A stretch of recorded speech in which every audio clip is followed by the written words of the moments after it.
time in history when Egypt was arguably the greatest military and cultural power of the world. The descendants of Israel multiplied so greatly that Pharaoh was afraid Israel could organize and threaten his kingdom. So the king made them slaves under severe hardship and maltreatment. But when the Israelites sought divine intervention and God delivered them out of the miserable hardship of servitude, when Egypt's strength was at its height. My listeners and viewers, are you currently under any subtle satanic or demonic oppression? Will you not rather examine your peculiar situations and cry to God for help? As you watch the video by Apostle Larry Aluko titled, The Signs That You Are Serving Your Enemies, may God deliver you and set you free indeed, and you discover your purpose in life. Thank you.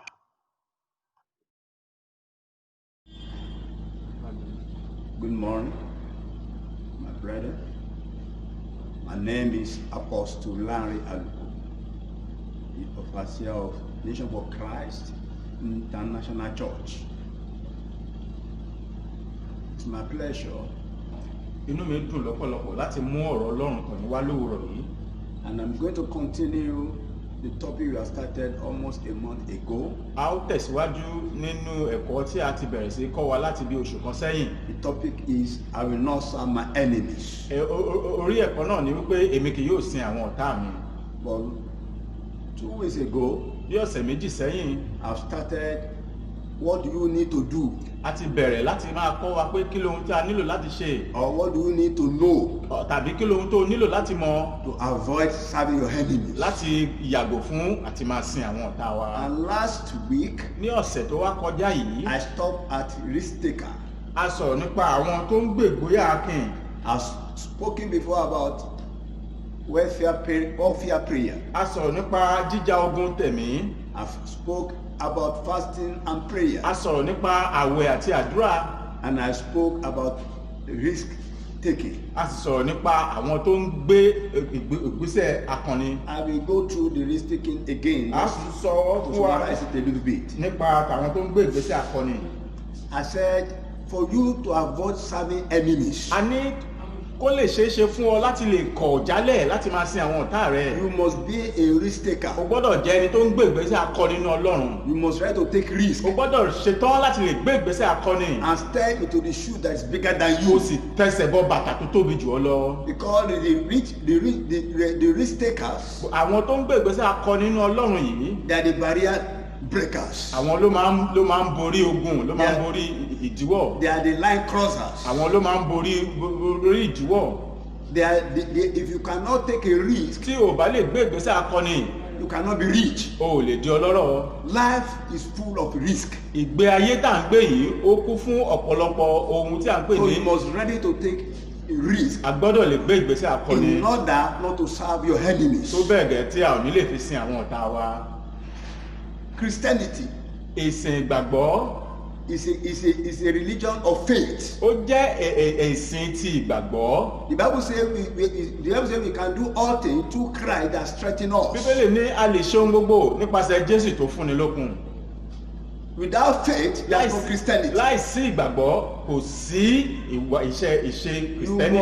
You must overcome fear. O gbọ́dọ̀ bẹ̀rù, o gbọ́dọ̀ borí ẹ̀rù. To walk in faith. Láti lè rìn nínú ìgbàgbọ́. The Bible says the righteous shall walk by faith. Bíbélì sọ fún wa pé àwọn olódodo yóò rìn nínú ìgbàgbọ́. If you don't want to serve your enemies. Tí o bá fẹ́ ṣerú fún àwọn ọ̀tá rẹ. You must ready to walk in faith. O gbọ́dọ̀ ṣetán láti máa gbé ìgbé ayé ìgbàgbọ́. And take a risk. Kó lè máa gbé ìgbésẹ̀ akin. So you can move forward. Kó lè tẹ̀síwájú. And break yourself from serving your enemies. Kó sì lè jára rẹ gbà kúrò ní ìsìn òru. Today, lónìí, I'm going to start now with what I have today for today, 2 points for today to conclude this topic. Lónìí, ohun gbòógì méjì la fẹ́ tẹsẹ̀ rẹ̀ dúró kó lè yé wa ibi tí à ń bá ẹ̀kọ́ náà lọ. Which is number 4 now. Èyí ni ó jẹ́ ẹsẹ̀ kẹrin. The new salvation. Ìgbàlà tẹ̀mí tòtítọ́. The new salvation. Ìgbàlà òtítọ́ tẹ̀mí. Can we open our Bible to the book of Romans? Ṣé ká ṣí Bíbélì wá sí ìwé Róòmù? Romans 10 I'm going to read from 8 to 10. Orí kẹwàá láti ẹsẹ̀ kẹjọ dé ìkẹwàá. The new salvation. Ìgbàlà òtítọ́. I'm reading from Romans 10. Mò ń kà láti Róòmù orí kẹwàá. From 8 to 10. Láti ẹsẹ̀ kẹjọ dé ìkẹwàá. He said, but what said it? The word is nigh thee, even in their mouth, in their heart. That is the word of faith which we preach. That if thou shalt confess with your mouth the Lord Jesus, and shalt believe in their heart that God has raised him from the dead, thou shalt be saved.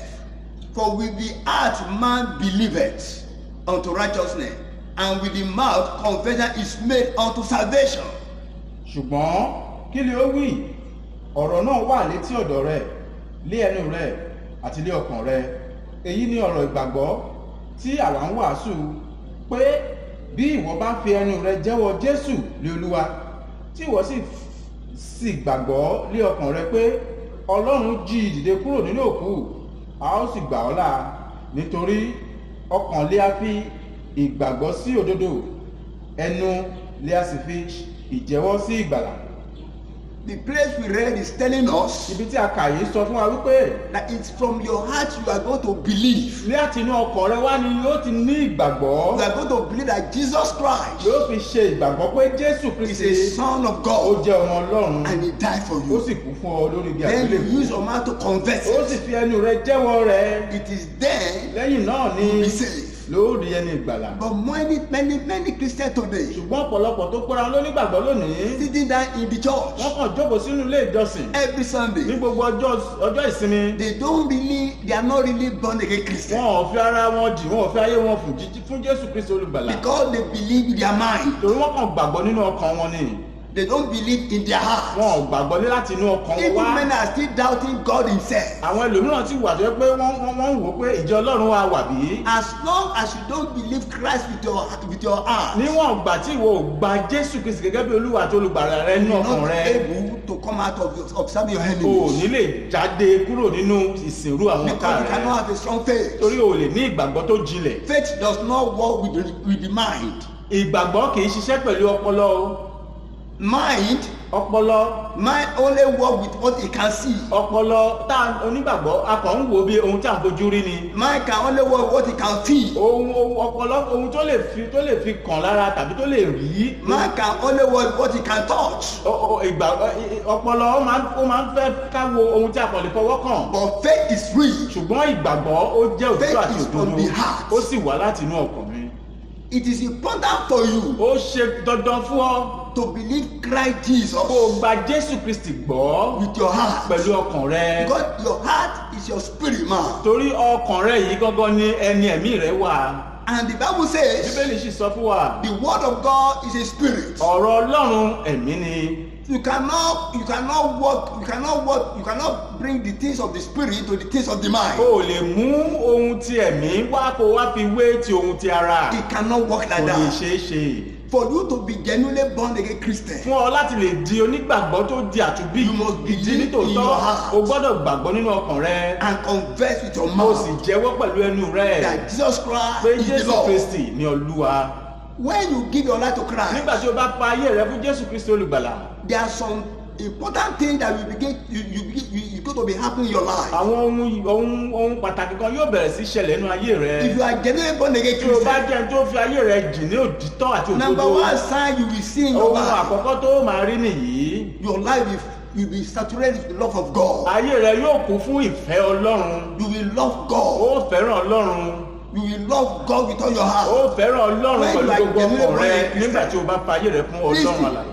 as long as you are not genuinely born, you are not genuinely born again Christian. Ṣùgbọ́n tó bá jẹ́ pé o tí ì fa ayé rẹ jìn lótìtọ́ fún You Ọlọ́run can't be alààyè, able to grow. o ò ní lè dàgbà nú ẹ̀mí. If you are not growing spiritually, how do you want to escape serving your enemies? Tí o bá sì dàgbà nú ẹ̀mí, báwo ló ṣe fẹ́ bọ́ ní ogun kó o máa sin àwọn ọ̀tá rẹ? That is why today in the church, Òdì rẹ̀ rèé ló fi ṣe pàtàkì nínú you ìjọ. see some people are growing spiritually, Ọ̀pọ̀lọpọ̀ àwọn ènìyàn ló wà tí some wọ́n are not growing. They are ń not dàgbà nú growing. ẹ̀mí ṣùgbọ́n àwọn ẹlòmíràn kò dàgbà. You know why? Tìtorí kí ni? They are using their mind. Wọ́n fi èrò tí ọpọlọ ẹ̀rọ To ara follow Christ. wọ́n fi ń tẹ̀lé Jésù. People that use their spirit, that believe Christ with their spirit, àwọn tó gba Jésù Kristi gbọ́ pẹ̀lú ọkàn wọn nú It's ẹ̀mí easier for wọn, them to grow. ó rọrùn fún wọn láti lè Very easy tẹ̀síwájú, to grow. ó rọrùn fún wọn láti They lè be able to read dàgbà, Bible and wọn á understand lè it. ka Bíbélì á sì yé wọn. But when it's your mind, Ṣùgbọ́n tó bá yẹ pé láti inú ọpọlọ rẹ ni, you cannot build things of the spirit into the things of the flesh. o ò lè ohun ẹ̀mí, kò yé rẹ̀ ò lè yé ẹ pẹ̀lú Spirit ẹ̀mí work with ara. spirit.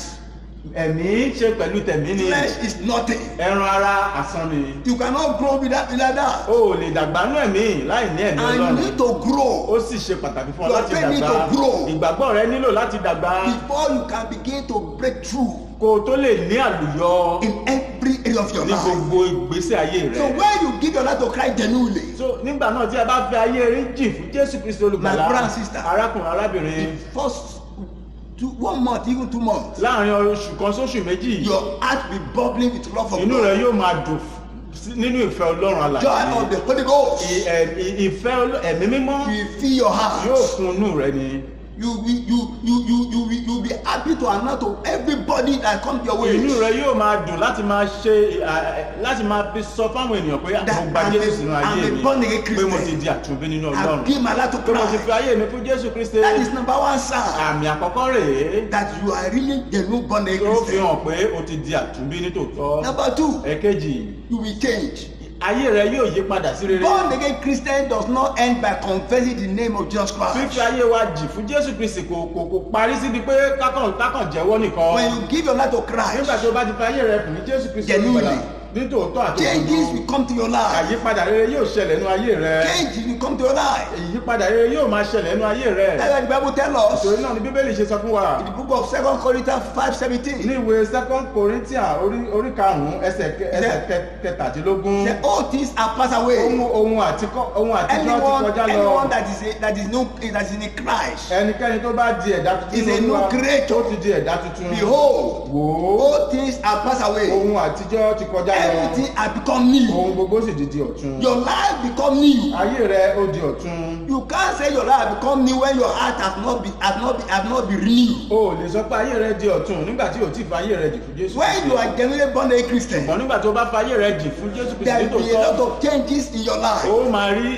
ìyanu àwọn ohun ọ̀tun nínú ayé As rẹ. long you remain doing what you used to do before you know Jesus Christ. Ó sì máa rí i pé àwọn ohun tí o ti ń ṣe tó lòdì tẹ́lẹ̀ o ò ṣe mọ́. As long you are still walking in sin, Ṣùgbọ́n tó o bá ń tẹ̀síwájú nínú ẹ̀ṣẹ̀, I'm sorry to tell you the ó truth. ṣe mí láàánú láti sọ You are fún not a ọ, born again o ò Christian. tí ì di àtúnbí. When you are born a Christian, Tó o bá jẹ́ àtúnbí all nítòótọ́, things must pass away. ohun àtijọ́ gbọ́dọ̀ ṣègbé nínú The ayé Bible rẹ. says, Bíbélì wípé You can't put a new wine o ò lè fi wáìnì tuntun, into the new bottle, into a whole bottle. o ò lè fi sínú It is not kò possible. ṣeé ṣe. It's going to break. Yóò fọ́ ni. Are you hearing me? Bẹ́ẹ̀ni. So you have to change things. O gbọ́dọ̀ ṣe àyípadà ohun gbogbo. Your attitude must change. Ìgbé ayé rẹ gbọ́dọ̀ yí padà. Your behavior must change. Ìwà rẹ gbọ́dọ̀ yí padà sí rere. Your character must change. Àwọn ìwà ayé rẹ gbọ́dọ̀ yí padà sí Even rere. there are some friends that you will not be able to move out with again. Àwọn ààrẹ abánidẹ́ṣẹ̀ kan wà tí o tiẹ̀ nílé máa bá wọn tẹ̀síwájú What nínú you ìwà used to ẹ̀ṣẹ̀ do mọ́. before that will make you to have pleasure Gbogbo ohun tó ń ṣe tí inú rẹ ń dùn nínú ẹ̀ṣẹ̀. in sin, Nínú ẹ̀ṣẹ̀. you will not be able to O do ò ní lè ṣe anymore. wọn mọ́. That is a sign that you are Àmì genuinely born rẹ̀ again pé Christian. lóòótọ́ o ti di àtúnbí.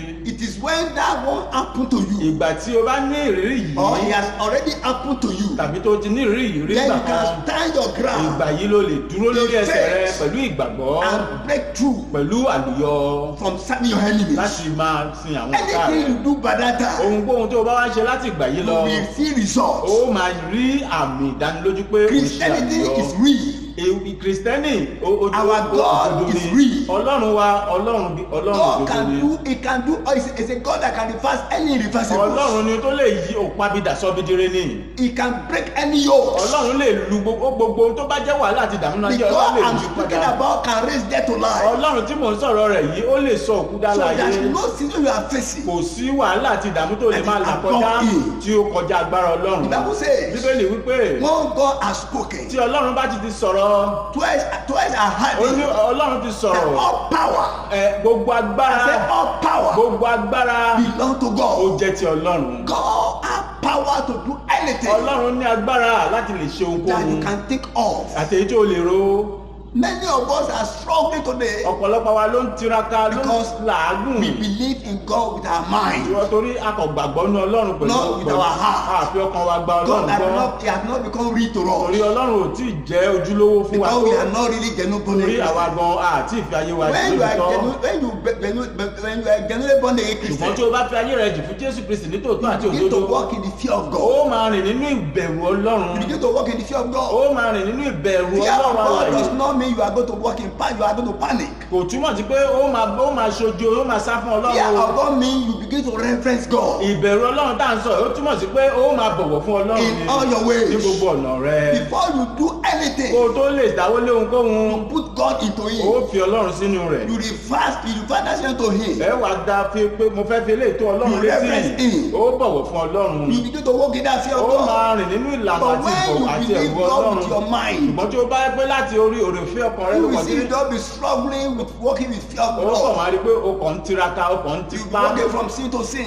máa ṣubú sínú ẹ̀ṣẹ̀ sí When you ẹ̀ṣẹ̀. give your life to God genuinely, ṣùgbọ́n tí o bá ti fi ayé rẹ fún Jésù Kristi your lótìtọ́ àti òdodo. conscience level will be increased. ẹgbẹ́ ayé ọkàn rẹ yóò Have conscience that will tell you don't do this. èrè ọkàn rẹ yóò máa jẹ́ When pé you má ṣe dẹ́ṣẹ̀ when you yìí. make mistakes and when you make mistake to do something wrong, ṣùgbọ́n tó bá ṣèṣìṣe ẹ̀ṣẹ̀ kan your conscience begin to trouble ẹ̀rí you. ọkàn rẹ yóò máa dá ẹlẹ́bi You have done it pé wrong. o ti ṣì í. Your conscience will have red light. ẹ̀rí ọkàn rẹ yóò máa tan iná It will pupa have green light. yóò sì máa tan iná aláwọ̀ have ewé yellow light. yóò sì máa tan aláwọ̀ But òòrùn. when your conscience does not, I see many people today, they do something, they don't feel that they do it wrong. ọ̀pọ̀lọpọ̀ ìgbà làwọn ènìyàn máa dẹ́ṣẹ̀ tí wọ́n ti bọ́ ẹ̀rí ọkàn wọn ò ní jẹ́ wọn pé o mà ti ṣiṣẹ́ yìí wọ́n sì pẹ̀lú àwọn tó nígbàgbọ́. That will do something wrong in the Saturday and come to church on Sunday. ní ọjọ́ àlàmísì wọ́n ń ṣe ẹ̀ṣẹ̀ ṣùgbọ́n ní ọjọ́ olúwa wọ́n wà sílé ọlọ́run. They will go to discotheque on Saturday wọ́n á lọ sí patí ní ọjọ́ and still ask àlàmísì the God to come to church on Sunday ṣùgbọ́n wọ́n á tún máa bọ̀ ní ọjọ́ olúwa. and sit there as if that's wọ́n á not sì happening jókòó láì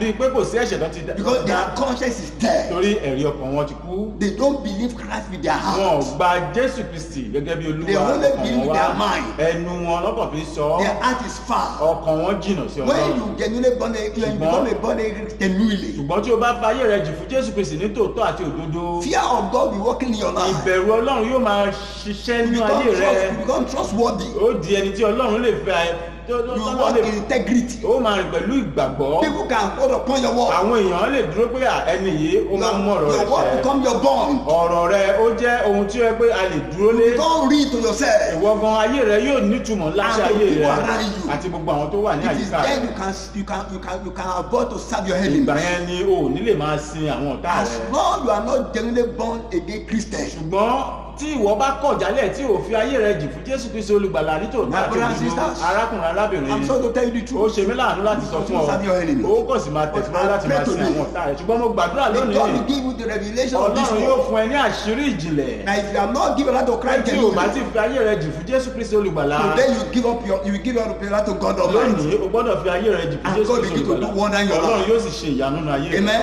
àmín. Number 5, ìkarùn-ún which is the last point in this place. òun ní ìparí àwọn If you kókó don't, tí à ń múlò if you don't want to serve your tí enemies. o kò bá fẹ́ sin àwọn ọ̀tá rẹ. Number 5, ìkarùn-ún serve God wholeheartedly. sin Ọlọ́run tọkàntọkàn Serve God wholeheartedly. sin Ọlọ́run tọkàntọkàn If you don't want to serve your enemy anymore, tí o bá fẹ́ sin àwọn ọ̀tá rẹ you mọ́ must make up your o mind gbọ́dọ̀ pinnu nínú ọkàn rẹ to serve God wholeheartedly. láti sin Olúwa Ọlọ́run rẹ To tọkàntọkàn serve God wholeheartedly. láti sin Ọlọ́run That's why the tọkàntọkàn Bible says, ìṣòro náà Bíbélì ṣe He said, wípé these people serve me with their mouth, ó ní àwọn ènìyàn wọ̀nyí wọ́n sìn mí pẹ̀lú ètè wọn but their heart is far from ṣùgbọ́n me. ọkàn wọn jìnnà sí mi. God has got to do with your mouth. Ọlọ́run ò ní ohunkóhun tó fẹ́ ṣe pẹ̀lú ẹnu rẹ It is your heart ọkàn rẹ that He needs. lọ́lọ́run fẹ́. Christianity is not in the physical appearance. ìgbàgbọ́ tí à ń sọ̀rọ̀ rẹ̀ kì í ṣe nípa ti It is ojúkorojú of the inside. àti ti ọkàn ló títí ọkàn gangan ni. Christianity is not what you say.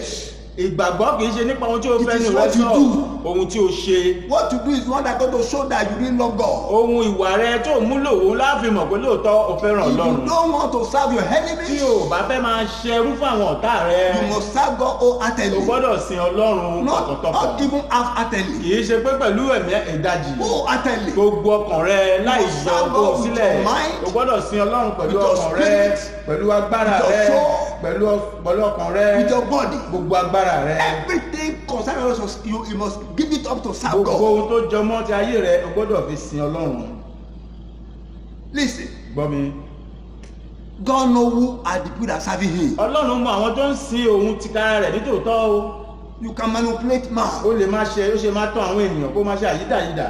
You can fake your pastor. Ó lè tán àwọn olùṣọ́ àgùntàn rẹ níbi Ọlọ́run. Nobody can fake God Ìjẹni tó Almighty. lè tán Ọlọ́run alààyè. He know your mind. Ọlọ́run mọ ọkàn rẹ. He know your Ó heart. mọ ọkàn rẹ. He know your level. Ọlọ́run mọ ibi tí o ga tó, He ó mọ know ìwọ̀n where rẹ. you belong to. Ó mọ ibi tí ìdúwọ̀n rẹ wà. I see people when they say they have problem. Mo máa ń rí ọ̀pọ̀ èèyàn tán láwọn ní Are you òkè born a ìṣòro. Christian? Wọ́n ní ṣé o di àtúnbí bí? They say yes. Wọ́n ní àwọn di àtúnbí nítòótọ́. Are you serving Ṣé God? o ń sin Ọlọ́run lódodo bí? They say yes. Wọ́n ní òótọ́ ni. But ask them, Bí wọ́n, what are you doing for God? kí lohun tó ń ṣe fún Ọlọ́run? What you just want for Him, you just want Him to do something for O you. kàn fẹ́ k'Ọlọ́run máa ṣe nǹkan But fún you ọ. yourself, what are you doing for Ìwọ ti God? kára rẹ, kí ni ìwọ pinnu láti ṣe fún What are the Ọlọ́run things bí? you can point out that you are doing for Kí God? lohun tó lè tọ́ka sí pé mò ń ṣe fún Do you Ọlọ́run? love God? Ṣé o fẹ́ràn Ọlọ́run bí? Listen, Gbọ́ mi, Jesus Christ, Jésù Kristi, the two important law He gave to us, òfin méjì tó gbòógì tó fún wa that embrace all other law of Ten Commandments. tó kó gbogbo òfin pọ̀. He said, love God, Ó ní fẹ́ràn Ọlọ́run rẹ all your heart. pẹ̀lú gbogbo ọkàn rẹ, Love God, pẹ̀lú gbogbo àyà rẹ, all your heart. pẹ̀lú gbogbo ọkàn rẹ. Let me read it from you from book of Luke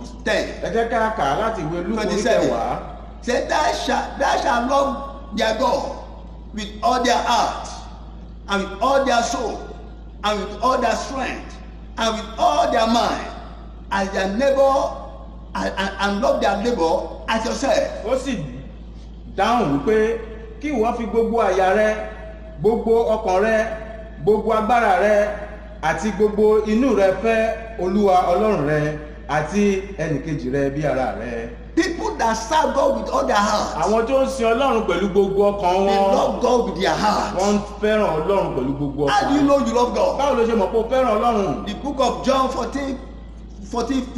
Ìwé Jòhánù orí kẹrìnlá He said, if you love me, Ó ní bí ẹ̀yin bá fẹ́ràn mi, obey my ẹ ó commandment. pa òfin mi mọ́. Do you love your Ṣé wọ́n brother? fẹ́ràn arákùnrin rẹ? Do you love your God? Ṣé o fẹ́ràn Ọlọ́run rẹ bí? When you begin to love Tí God, o bá bẹ̀rẹ̀ sí fẹ́ràn you Ọlọ́run, begin to run for sin. ó máa sá fún ẹ̀ṣẹ̀ ni. That will say resist the Satan, Bíbélì ní pé yẹra fún Sátánì, and he shall flee from yóò sì you. sá fún ọ. People that love God, Àwọn tó fẹ́ràn Ọlọ́run, they run for wọ́n Satan. máa ń sá fún ẹ̀ṣẹ̀ ni. They run for sin. Wọ́n máa ń sá fún ẹ̀ṣẹ̀ ni. You have no choice. Ò ní ohunkóhun tó tún lè If you don't want to serve your enemy, tí you o bá fẹ́ sin àwọn ọ̀tá rẹ. must serve God with all your O heart. gbọ́dọ̀ sin Ọlọ́run rẹ pẹ̀lú gbogbo You ọkàn must rẹ. love God with all your O gbọ́dọ̀ heart. fẹ́ràn Ọlọ́run rẹ tọkàntọkàn. You must not depend upon the arm of flesh. O gbọ́dọ̀ gbé ara lé ẹran ara. Bible says Bíbélì sọ. there is a call for any man to place his hope upon the arm of flesh. Ó ní ègbé ni fún ẹni tó gbé ìgbẹ́kẹ̀lé rí ẹlẹ́ran ara. When you begin to love God with all your heart, Ṣùgbọ́n tí o bá ń fẹ́ràn Ọlọ́run rẹ pẹ̀lú you gbogbo not put your ọkàn hope rẹ, in the arm of flesh. tó o ṣera rẹ sílẹ̀, All your trust will be on God tí gbogbo Almighty. ìgbẹ́kẹ̀lé rẹ sì wà nínú Ọlọ́run. All your hope will be on God Tí Almighty. gbogbo ìrètí rẹ sì ń bẹnu Ọlọ́run alààyè. Listen, my brother. Gbọ́ mi yé arákùnrin. Another point I want you to know Ohun kan tí is mo this. tún fẹ́ kẹ́ ẹ mọ̀ rèé. Anyone that love God with all their heart, Ẹnikẹ́ni tó bá fẹ́ràn Ọlọ́run They rẹ̀ follow gbogbo ara God rẹ̀, instruction. wọ́n máa ń tẹ̀lé gbogbo ètò àti they ìlànà follow Ọlọ́run. God instruction. Gbogbo ètò àti ìlànà tó Ọlọ́run fi They sílẹ̀, are obedient to God's word. wọ́n sì máa ń bọ̀wọ̀ fún ọ̀rọ̀ Ọlọ́run. You can't live in disobedience O ò lè máa gbé ìgbé ayé àìgbọràn and receive what you want from kó God. o sì rò pé o fẹ́ rí ohun tó o fẹ́ gbà If you lọ́wọ́ are Ọlọ́run. walking in sin, Tí o bá ń rìn nínú ẹ̀ṣẹ̀, you can only receive from God. o You can only receive from God kàn lè gbà lọ́wọ́ Ọlọ́run what you deserve. ohun tó tọ́ sí ọ. Am I speaking to you? Ṣé ẹ̀ ń gbọ́ mi yé? The book of Deuteronomy 28:1. Ìwé Deuteronomy orí He says- kejìlélọ́gbọ̀n ẹsẹ̀ kìíní, He says, ó wí pé it shall come to pass, if thou shalt hearken diligently unto my voice, unto the voice of your Lord, that their God, to observe and to do all his commandments, which I command thee this day, that the Lord the God will set thee on high above all nations of the earth. yóò sì ṣe bí ìwọ bá farabalẹ̀ gbọ́ ohùn Olúwa Ọlọ́run rẹ láti máa kíyèsí àti ṣe àṣẹ rẹ̀ gbogbo tí mo pa fún ọ ní òní, ǹjẹ́ Olúwa Ọlọ́run rẹ yóò gbé ọ ga jù gbogbo orílẹ̀-èdè ayé lọ. Let me tell you the truth. Jẹ́ n sọ òtítọ́ fún yín. When you begin to walk in obedience to God's word, Tẹ́ bá bẹ̀rẹ̀ sí gbé ìgbé ayé ìgbọràn sí Ọlọ́run when you alààyè, begin to follow the ways of the Lord, tẹ́ bẹ̀rẹ̀ sí tẹ̀lé ìlànà Ọlọ́run alààyè, you will see things coming coming to your life in a perfect way automatically. ẹ kàn máa rí gbogbo àǹfààní oríṣiríṣi tó bẹ̀rẹ̀ sí máa tọ̀ yín wá láì ṣe wàhálà God àti himself ìdààmú. begin to work on your behalf. Ọlọ́run tìkára rẹ̀ gan yóò pàtó máa rìn ní láti máa gbèjà yín jà Have you ní. ever studied your Bible very well Ṣé ẹ ti ka Bíbélì yín dòdòdó bíbí? and see how the Israelites, Kẹ́ wo bí Ọlọ́run ṣe gbèjà àwọn ọmọ Ísírẹ́lì jà. when they obey God Ní perfectly, gbogbo ìgbà tó bá bẹ̀rù tó sì gbọ́ràn sí Ọlọ́run, God bless them more than what they thought of. Ọlọ́run máa ń bùkún fún wọn ju bọ́n ṣe lérò lọ. When they begin to do something wrong, Ṣùgbọ́n nígbà tó bá bẹ̀rẹ̀ sí tàpá sí They begin ètò to serve Ọlọ́run, their enemies. wọ́n bẹ̀rẹ̀ sí máa sin àwọn ọ̀tá wọn. if you are serving God with all your heart, Ṣùgbọ́n tí ìwọ bá ń sin Ọlọ́run pẹ̀lú gbogbo ọkàn rẹ, if you serve God wholeheartedly, tí ò ń sin Ọlọ́run pẹ̀lú gbogbo ọkàn rẹ, you will not respect or bow down to anything idols. ò ní bọ̀wọ̀ fún òrìṣà, ò ní bọ̀wọ̀ fún òkú. But today, Ṣùgbọ́n lónìí, there are many people that will come to church in the morning ọ̀pọ̀lọpọ̀ ló ń wá sílé ìjọsìn lówùúrọ̀ Sunday. and end up their life in the afternoon, in the evening. Tó bá jọwọ́ ọ̀rọ̀lẹ́, ọ̀dọ̀ babaláwo ló tọ́ka sí. They will say tradition does not our Christian does not mean you should not do our things, you should not do our tradition. Wọ́n á ní ìgbàgbọ́ tàwọn ò ní káwọn máa ṣòro ilé.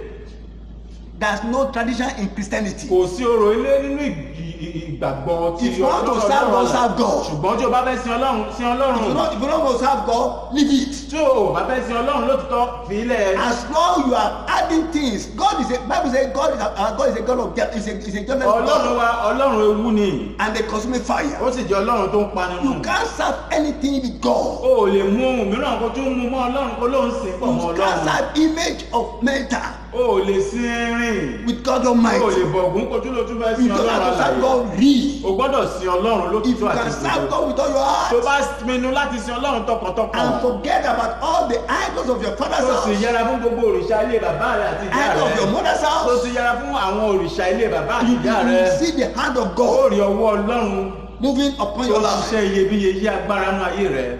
Sometimes Ìgbà mìíràn, I studied the book of Samuel. mo wo ìwé Sámúẹ́lì. Look at the case of David Ẹ wo ìgbé ayé Dáfídì ọba.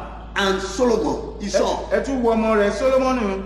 David served God perfectly. Dáfídì ọba ó sin Ọlọ́run tọkàntọkàn. David never put anything. Dáfídì ọba kò tún mú òun He served God Almighty. mọ́ Ọlọ́run alààyè. He depended upon God Almighty throughout his life. Gbogbo ayé rẹ̀ ló fi ọkàn sí Ọlọ́run. And God bless him. Ọlọ́run sì bùkún fún un. Even he made mistakes. Ní gbogbo ìgbà tó ṣe àṣìṣe, He commit adultery. nígbà tó ṣe ẹ̀ṣẹ̀ àgbèrè, ó pànìyàn. And God say he's a man of my Ọlọ́run heart. sì ní ẹni yìí ẹni bí ọkàn mi ni. Because he walk in the fear of the Torí Lord. ó rìn pẹ̀lú ìbẹ̀rù àti But Solomon, ṣùgbọ́n Sólómọ́nì the ọba son of David, ọmọ Dáfídì that inherited blessing, tó jogún ọrọ̀ that God appeared to tí Ọlọ́run fara hàn nínú àlá, and gave wisdom to tọ́lọ́run tún fún ní ọgbọ́n, and gave abundant blessing. tọ́lọ́run tún fún ní ọ̀pọ̀lọpọ̀ ọrọ̀ àti ìbùkún. Bíbélì sọ fún wa Toward the end of Solomon, nígbà tó fẹ́ parí ìgbésí ayé rẹ̀, his heart was shifted ọkàn rẹ̀ ó yí padà from God Almighty. kúrò lọ́dọ̀ Ọlọ́run. He began to follow his wives. Ó yẹsẹ̀, ó wá bẹ̀rẹ̀ sí tẹ̀lé àwọn arábìnrin He rẹ̀. began to follow other Ó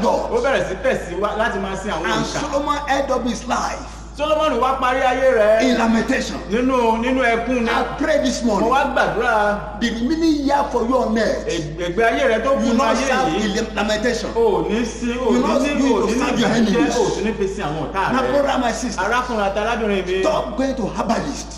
ṣọ́ra láti máa tẹ̀síwájú lọ sọ́dọ̀ babaláwo. They cannot help you. Wọn ò lè ràn ọ́ lọ́wọ́. The only one that guides is God Almighty. Ọlọ́run tó lè ràn ọ́ lọ́wọ́ náà ni Ọlọ́run That alààyè. situation you are facing, Gbogbo wàhálà àti ìdààmú tó ń là kọjá God lásìkò is tó ń là able. kọjá Ọlọ́run ní agbára. God is able. Ọlọ́run alágbára ni more than able. tó tún ju alágbára lọ. God said, now unto him Bíbélì ní àti fún òun that is able to do exceedingly ló lè ṣe ju gbogbo ètí àrò lọ. abundantly above what we ask of Ju èyí him, tí a rò lọ́jọ́ ètò abéèrè lọ́wọ́ rẹ̀ lọ. according to his power that work in us. Gẹ́gẹ́ bí ipá àti agbára ẹ̀ tó ń ṣiṣẹ́ nú ayé wa. That means the power of God must work in your Ó life túmọ̀ sí pé agbára Ọlọ́run gbọ́dọ̀ ṣiṣẹ́ nú ayé rẹ̀ for you to get your breakthrough. láti lè ní àlùyọ́nú Put ayé. your hope in him. Fi ọkàn rẹ lé. If you have been doing things, you have been hiding, you have other things you are putting in the house. Tó bá jẹ́ pé o ní àwọn èrè tàbí ohun tó ń bọ̀ tó wà ní Cut them abẹ́lé rẹ, out. kó wọn jọ. throw them away, sọ wọ́n nù. even burn them off, sun wọ́n níná. and now put your hope in kó God. wá fi ìgbẹ́kẹ̀lé lé Ọlọ́run Be alààyè. surprised yóò yà ọ́ lẹ́nu. where God will take you níbi tí to. Ọlọ́run yóò gbé ọ lọ. I pray this mo morning, gbàdúrà lówùrọ̀ the yìí. Most High God agbára Ọlọ́run alààyè will open the eyes of your understanding yóò ṣí ojú ẹ̀mí rẹ̀. to what I'm saying. kó lè òye rẹ̀ lè jẹ́ ohun tí mò ń sọ yìí. Ọlọ́run yóò tún fún ọ ní okun àti See agbára above your nose. láti lè mọjú ọkàn rẹ lọ. Your destiny ògo ọjọ́ ayé that you rẹ have broke down for long, tí Ọlọ́run ti ṣètò fún ọ láti it ọjọ́ shall begin pípẹ́ to rise. yóò bẹ̀rẹ̀ sí dìde In the name of Jesus lórúkọ Christ. Jésù Kristi. Please Jọ̀wọ́ don't add anything to God má Almighty. ṣe mú Ọlọ́run mìíràn mú Ọlọ́run alààyè. God is real. Ọlọ́run òtítọ́ God ni. is mighty, Ọlọ́run alágbára and ni. He can do all ó things. sì lè ṣe ohun gbogbo. You will not serve your o ò enemy. ní ṣerú fún àwọn ọ̀tá I will rẹ. not serve your enemy. mo ní o ò ní ṣerú If fún you àwọn ọ̀tá can do rẹ. what I'm asking you to do tó o today, bá lè gbé ìgbésẹ̀ akin tí mo ní tí mo serve God with all your jọ̀nà rẹ̀ heart. fún ọ láti gbé lónìí. God is able. Ọlọ́run ní agbára I say ipá. God is able. mo ní Ọlọ́run ní ipá àti God is agbára. able. Ọlọ́run alágbára To ni do anything. láti ṣe ohunkóhun tó ju agbára rẹ lọ. When they are saying, the prayer is my father's house, the prayer is my mother's tó house, máa ní wàhálà tí mò ń là kọjá ẹ̀, ìdílé bàbá mi tàbí ìdílé ìyá mi ló ti wá tàbí ibi iṣẹ́ ló ti wá. it's because we are not serving God real. ó túmọ̀ sí pé torí ò tí ì sí Ọlọ́run dáadáa ni o. The day God decided níjọ́ tí Ọlọ́run bá pinnu to intervene in your láti dá sí situation, ọ̀rọ̀ rẹ, no human being kò sí alágbára ènìyàn náà Born of man. tá a bí nípasẹ̀ obìnrin Born of woman. tàbí tá a bí nípasẹ̀ That can ọkùnrin hinder you. tó lè dá ọ dúró. that is God we are serving. Ọlọ́run táwa ń sìn nìyẹn. Unless they want to pay the price. àyàfi tó máa fẹ́ fi ẹ̀mí Even ara they say wọn they ní. know. àwọn gan mọ̀ They know wọ́n mọ̀. why Christians supposed to be ruling the world. àwọn kìrìsìtẹ́nì onígbàgbọ́ ló yẹ kó máa ṣàkóso ayé yìí. serving God with all our heart. ṣùgbọ́n torí àfi tọkàntọkàn sí Ọlọ́run God alààyè, believe you come to a church. kàn gbàgbọ́ pé ká wá sílé Coming to ìjọsìn. church does not make you a Christian. wíwá sílé ìjọsìn kò sọ ọ́ di onígbàgbọ́ I'm òdodo. not saying you should not come to church mi ò ní again. kẹ́ má wá sílé Come to ìjọsìn o, church. ẹ wá sílé ìjọsìn. You can come to church. ẹ wá sílé But does ìjọsìn. not make you a Christian. ṣùgbọ́n òun kọ́ ló sọ yín di What onígbàgbọ́. make you a Christian? ohun tó sọ ọ́ di onígbàgbọ́ It will serve God with all your èyí ni pé heart. kò sin Ọlọ́run pẹ̀lú It will serve God with all your heart. kò sin Ọlọ́run With tọkàntọkàn all your rẹ being. pẹ̀lú gbogbo agbára rẹ. And you know that God is ó right. sì rí i pé alágbára lọ́lọ́run. In Jesus' name. lórúkọ Jésù Kristi. If you are hearing my voice this morning tí ẹ bá ń gbọ́ ohùn wa lówùrọ̀ and you yìí are not giving your life to tí Christ, ẹ̀jẹ̀ sì fi ayé yín fún Jésù Kristi olùgbàlà. because if you without giving your life to Christ, torí pé tí ẹ bá ti fi ayé yín fún Jésù Kristi you olùgbàlà, cannot serve God wholeheartedly. ẹ lè sin Ọlọ́run pẹ̀lú gbogbo ọkàn You yín. cannot take risk by yourself. ẹ lè gbé ìgbésẹ̀ nípa agbára yín nìkan. The risk you are going to take, God is going to be inside that risk with you. pé àwọn ìgbésẹ̀ akíntá ní ká ẹ gbé yìí Ọlọ́run gbọ́dọ̀ wà nínú rẹ̀ pẹ̀lú If you yín. don't give your life to tí Christ, ẹ bá ti fi ayé yín fún Jésù Kristi the olùgbàlà. Bible says the prayer of the wicked is abhorrent to God Almighty. bíbélì ní pé àdúrà tí ẹ bá ti gba Jésù ayé yín, àdúrà yẹn dàbí àdúrà tí ó Your jẹ́ prayer cannot be ìríra sí answered. Ọlọ́run. Your prayer cannot be answered. àdúrà yín ò lè jẹ́ ìtẹ́wọ́gbà. If you are not giving your life to tí ẹ bá Christ, ti fi ayé yín fún Jésù You are Kristi, your own. ó wà fúnra rẹ ní but o. when you give your life to Christ, wọ́n tí o bá ti fi ayé rẹ fún Jésù Kristi olùgbàlà, arákùnrin your arákùnrin battle náà, I become God's battle. ogun rẹ ó ti di ogun Ọlọ́run. The Bible says, bíbélì wípé He said, I will turn your enemy to my enemies, bíbélì ní àwọn ọ̀tá rẹ Ọlọ́run yóò sọ di ọ̀tá tirẹ̀. and I will turn your adversary to my adversary. gbogbo àwọn tó ń ní ayé rẹ lára Ọlọ́run yóò jù wọ́n lára. Exodus 23:25 says, ìwé Ẹ́kísódù tá a sọ fún wa if you yìí, can serve God, if you can serve me, tí o bá lè sin Ọlọ́run alààyè, He said, I will bless your bread, bíbélì Ọlọ́run pé àwọn máa bùkún I will bless your water, máa bùkún omi rẹ, I will take sickness from your meat. màá sì mú àìsàn kúrò ní That means He àárín will yín. heal you and use it to heal others. Ọlọ́run yóò bùkún, yóò sì wò ọ́ sàn, yóò sì If fi ọ́ ṣe ìwòsàn fún your own arákùnrin enemy rẹ. is sickness, tó bá jẹ́ àìsàn ni wàhálà àti God ìdààmú is rẹ, able. Ọlọ́run ní if agbára. you can give your life to tó bá Christ, lè fi ayé rẹ fún Jésù Kristi, if you want to give your life to tó bá lè fi Christ, ayé rẹ fún Jésù Kristi olùgbàlà, I want to give opportunity. mo fẹ́ fún ọ ní àǹfààní But yìí. today I'm concluding this. I will not serve my enemies. torí òní là ń fi àjẹkágbá ẹ̀kọ́ sáà kọ́ wa Can you repeat lónìí. this simple word with me? tí o lè kọ́ o lè sọ pé Say, lóòótọ́ Lord tẹ̀lé wa Jesus. pé Ọlọ́run Jésù Kristi olùgbàlà, I thank you mo dúpẹ́ lọ́wọ́ rẹ for dying for me. fún ikú orí bí àgbélébù fún I mi. appreciate you inú mi sì dùn for the price you pay fún ohun tí ẹ ṣe lórí bí àgbélébù For my fún mi redemption. láti lè gbà mí là. today. lónìí I come before your throne. mo wá síwájú yín, Please forgive all my ẹ sins. jọ̀wọ́ ẹ dárí gbogbo ẹ̀ṣẹ̀ mi jì Come mí. into my ẹ heart. wá sínú ọkàn mi, Dwell in my ẹ heart. gbé inú ọkàn mi. And I promise mo you, sì ṣetán, mo pinnu I will serve you èmi yóò sì máa sìn yín for the rest of my sí life. ayé mi gbogbo. In Jesus' name I pray. lórúkọ Jésù ni mo I gbàdúrà. pray for you today, you Mo- that giving your life to Christ, giving your life to Christ. mo gbàdúrà gbogbo ẹni tí ẹ ti fi ayé yín fún Jésù Kristi May the lówùrọ̀ Lord yìí. empower you. Ọlọ́run yóò ròyìn ní May the agbára. Lord begin to showcase Himself in your Ọlọ́run life. yóò sì máa fi títóbi jù rẹ̀ hàn ní ayé May He yín. change your story to glory. Ọlọ́run yóò tún ìtàn ayé yín pa sí Please look for a better church around you. ẹ wá ilé ìjọsìn òtítọ́ àti òdodo ní agbègbè It is yín. important Ó ṣe pàtàkì so you can grow kẹ́ ẹ lè dàgbà nú ẹ̀mí. and try to buy Bible. Ẹ ti tiraka láti ra Very, very bíbélì. important. Ó ṣe pàtàkì You fún must yín. have a Bible. Ẹ nílò láti ní bíbélì. Any lawyer Ẹni tó bá jẹ́ that agbẹjọ́rò does not have a constitution of his tí ò bá nation, ní ìwé òfin ìlú he rẹ̀ cannot be a good lawyer. kò lè jẹ́ If you want to be a good agbẹjọ́rò Christian, tó bá fẹ́ jẹ́ kìrìsìtẹ́nì and not gidi serve his enemy. tí ò bá